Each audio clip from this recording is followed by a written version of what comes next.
So, if you were to randomly ask me to name 3 things I like, there's a good chance I would just, off the top of my head, name 3 pinball machines from the 90s. If you were to ask me why, I wouldn't know. It's just the first thing that would come out of my mouth, because I love pinball. Who else here is a pinball fanatic? No one. Great. For me, pinball is it's like my childhood. I play pinball, and suddenly I am back in Funland Amusement Park in Rehoboth Beach, and I'm 10 years old again. And I miss it. It's such a fun experience. It is like your entire brain is being used at the same time. It's like a Rube Goldberg machine that you control with complexity and so many stimuli all packed into one thing. And maybe I'm going on a long time about pinball, but that's because about 15 years ago I joined a pinball league. Don't judge. It's a lot of fun. We would go and compete. I learned all these advanced techniques like the slap save, the bounce pass, the shooter lane juggle, which is illegal, I know. And that became just a part of my adulthood as much as it was a part of my childhood. If I were to name 3 things that my wife Marina likes, pinball would not be on the list. I think those 3 things would be quietly reading books about progressive education, an app that helps with something called mindfulness, and horrible smoothies. If you were to ask Marina to name 3 things she doesn't like, I think she would probably say rampant pride in capitalism, pinball, and stimuli. So she was never a part of this hobby for me. And at the end of a season of pinball league, they would always have an end of season party where we'd go to someone's house, and it would be someone in Virginia with like this massive basement with 20 pinball machines and their own personal arcade. And that was my dream, that someday I would have my own basement pinball arcade. But I couldn't do that because Marina and I were living in a 1-bedroom condo with our 2 kids. We really didn't even have room for the 2 kids, let alone a pinball machine. I mean, I'm reminded of the example of David Silverman, who founded the National Pinball Museum, you know, and he tells a story about how when he bought his first machine, he lived in an apartment so tiny that he slept under the game. I wasn't going to do that, but I just kept thinking someday. And when we started looking at houses, that was, you know, I was kind of annoying to Marina because she would ask the realtors normal things like, so how far is it from here to the metro? What public schools is this place zoned for? And then she knew when I get down to the basement, she'd just start, I could see her cringe. She'd be like, so how tall is the ceiling in the basement? And the realtor, I don't know, 6 feet and change. 6 feet in what? Because a pinball machine is 76 inches tall. And how wide is that door? Could we get 3 of them in here? And Marina's like, stop asking about pinball machine.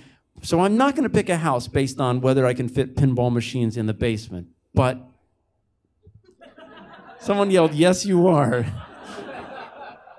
My wife, ladies and gentlemen. No, she's not here.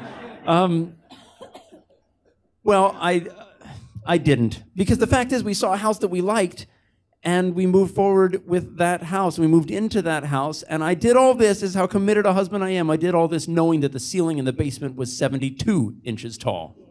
Yes, that's how much I love my family. But I remember sitting in that house one day, and all of a sudden, I'm playing with the kids, and I just have this thought, like, oh, I never measured the ceiling in the attic. And I run up to the attic, and I'm like, I come downstairs, Marina, I can fit 4 pinball machines in the attic.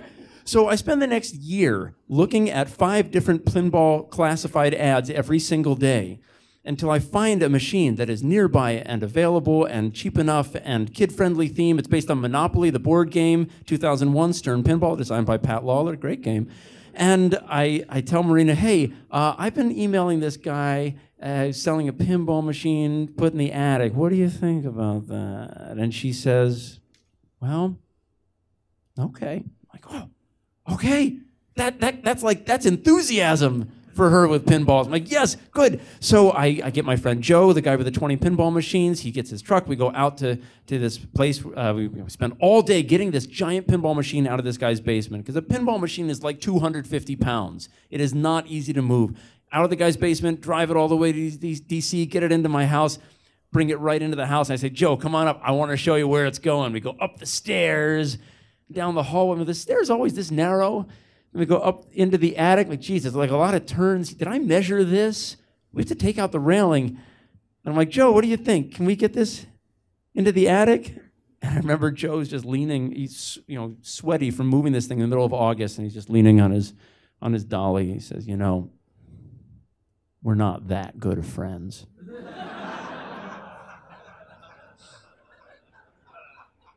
So Joe leaves.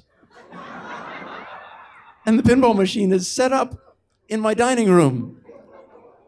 I had to go out somewhere that evening. I don't remember where, but when I came back later, there is my new Monopoly pinball machine covered in old sheets. And so when I see Marina, I say, so what's with the old sheets on the pinball machine? And she says, it is an eyesore. You didn't tell me it would be in the dining room. You didn't tell me it would be so big. It is too loud, and I disagree with it philosophically. And it's Monopoly. It's got the motto of the game Monopoly on the side of the machine. It says in big letters, own it all. I mean, if there is an antithesis of Marina, it is probably this machine.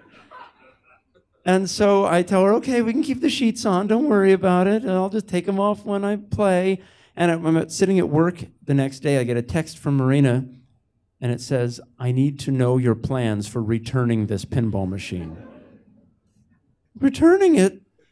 No, I spent what I went through to get it. No, I can't return it. So I go home that night, and I know we're going to have a big argument about it, and so I do what you do when you're going to have a big argument, and that's I play with the kids and avoid her. But then after the kids are asleep, I sit down to talk, and she says, all right, you can keep the pinball machine. I said, wow, what changed your mind?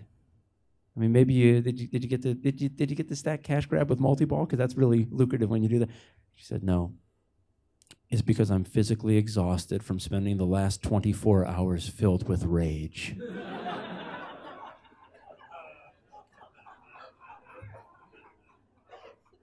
Okay. Well, so thanks. So we're keeping it. Good. And I walked away. So the game is still there, still sitting in the dining room, still serving as a character foil for my wife. But that's okay, because if you're to ask me and my wife to name things that we each like, we may not have the same list of the same top 3 elements of culture, but I think somewhere on each of our lists we would reveal that we like each other.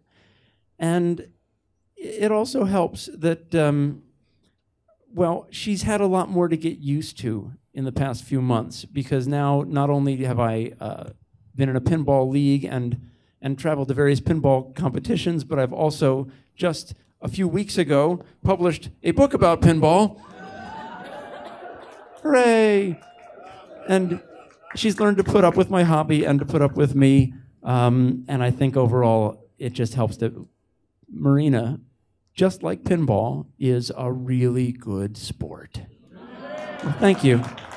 He's a pinball wizard, there has to be a twist. A pinball wizard's got such a surprise.